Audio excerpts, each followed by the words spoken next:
Hi, welcome back to my channel. Today I'm going to show you how to make a raspberry chocolate mousse cake. It's layers of delicious, moist chocolate cake filled with layers of raspberry sauce and chocolate mousse, frosted with chocolate frosting, and served with extra raspberry sauce. It is delicious. Let's get started. First, preheat the oven to 350 degrees.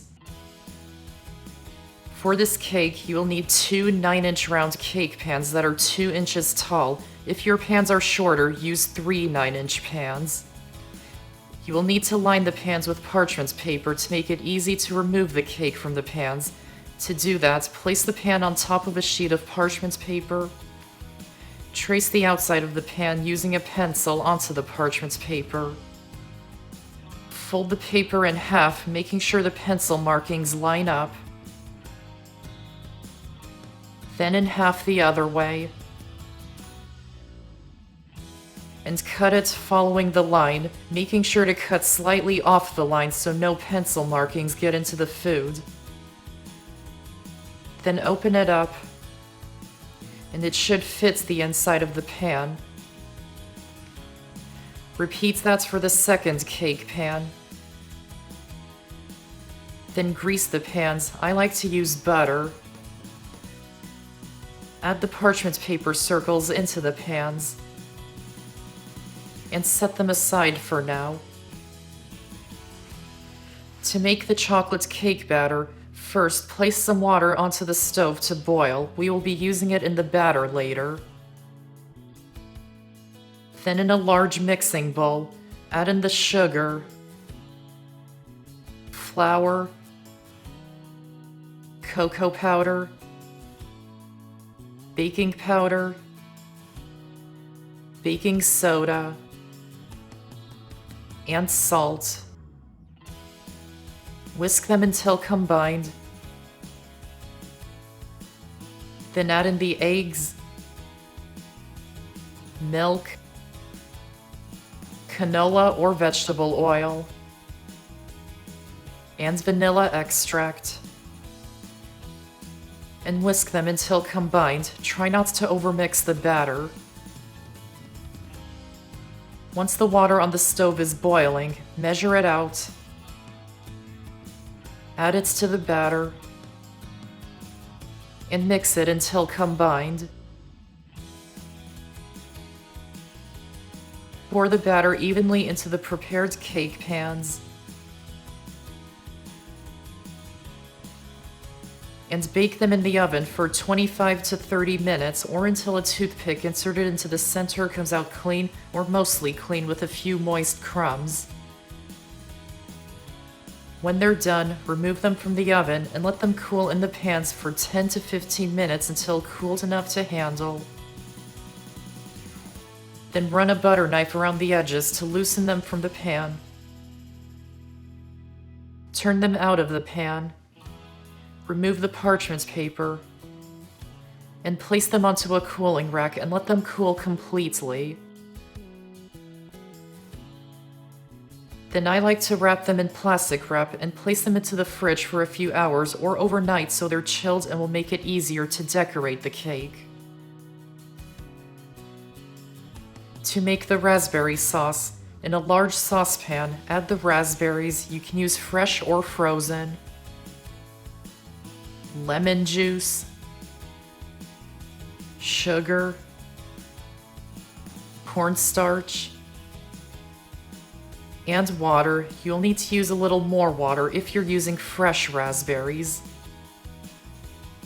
Place the saucepan onto the stove over medium heat and heat until all the raspberries break down and the mixture comes to a boil and thickens slightly, stirring it so it's heating evenly.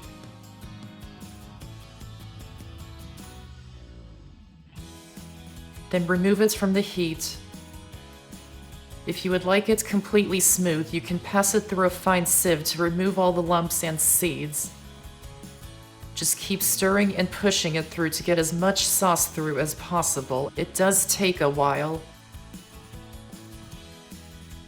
Wash the saucepan and whatever spoon you're using so no seeds get back into the mixture.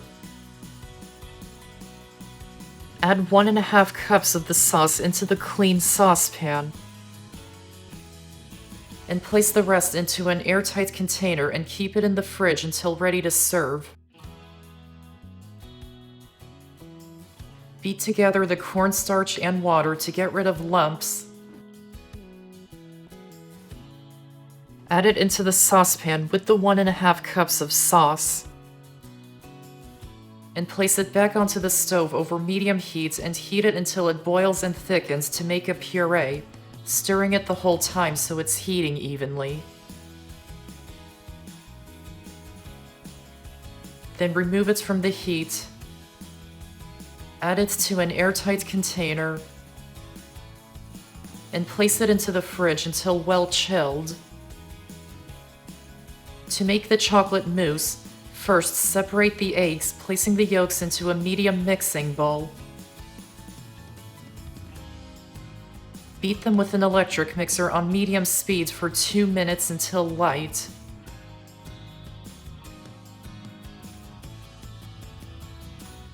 Then with the mixer running, slowly add in the sugar and continue beating for another 2 minutes until light, pale, and thick.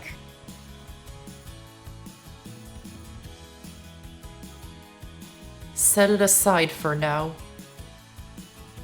Then chop up the chocolate into small pieces. I'm using half milk and half dark. Set it aside for now. Then in a small saucepan, add the heavy cream and heat it on the stove until it just starts to boil. Watch it carefully to make sure it doesn't boil over. Then remove it from the heat. Add a small amount of it into the beaten egg and sugar mixture to temper the eggs. Whisk until combined. Then slowly pour in the rest while whisking. Continue whisking until well combined. Add it back into the saucepan. Add the chopped chocolate into a large bowl. And place a fine sieve on top of it so it's ready for later. Place the mixture onto the stove and heat it until it gets anywhere between 170 and 180 degrees, mixing it the whole time. You don't want to heat it too hot or the eggs will start to scramble. Once it's up to temperature, remove it from the heat. Pour it through the fine sieve into the bowl to get rid of any small bits of eggs that may have scrambled. And mix until combined and all the chocolate has melted into the mixture. Add the vanilla extract and salt and mix them in until combined. Set this mixture aside and let it cool completely. Add the heavy cream into a medium bowl and whip it to soft peaks.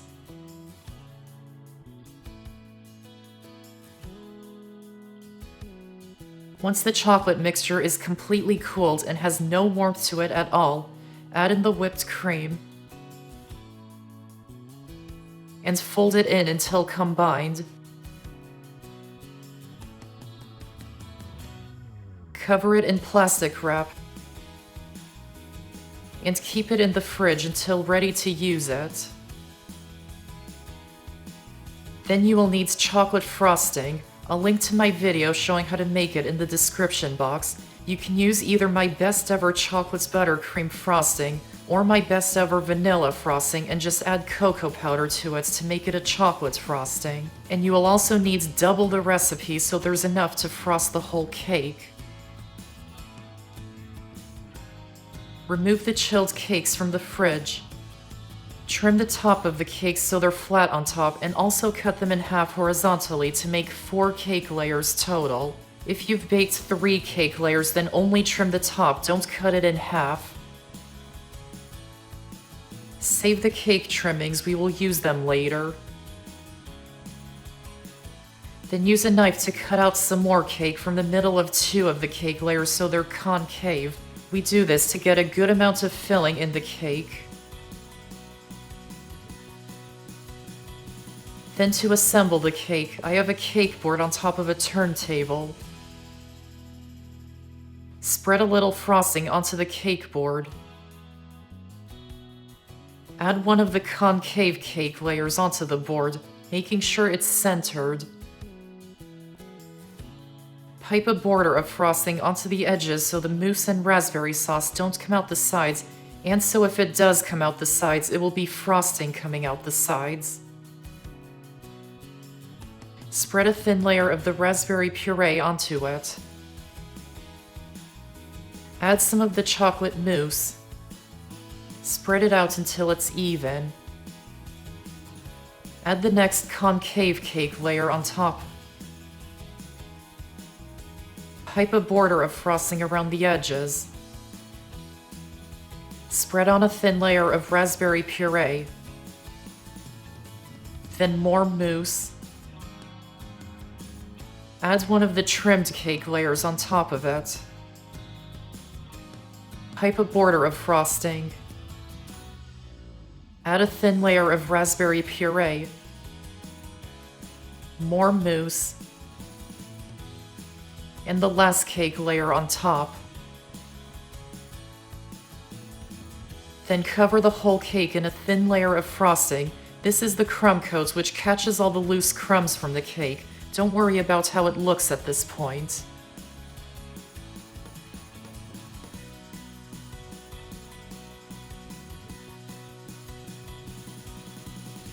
Place the cake into the fridge for 30 minutes or the freezer for 10 minutes until the frosting is cold and set.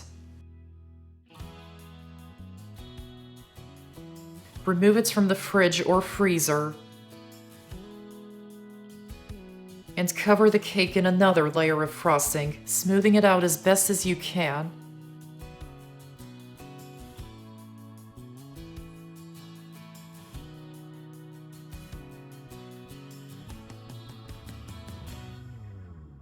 Crumble the cake trimmings into a bowl to make crumbs. Press the crumbs onto the sides of the cake. I'm choosing to add them to the lower half of the cake. Then add a piping design onto the bottom and top edges of the cake. You can decorate it however you like. I'm adding some raspberry sauce on top and spreading it to the edges. And adding some more cake crumbs onto the top edges of the cake. This cake must be kept refrigerated until ready to serve. And when you are ready to serve it with the remaining raspberry sauce.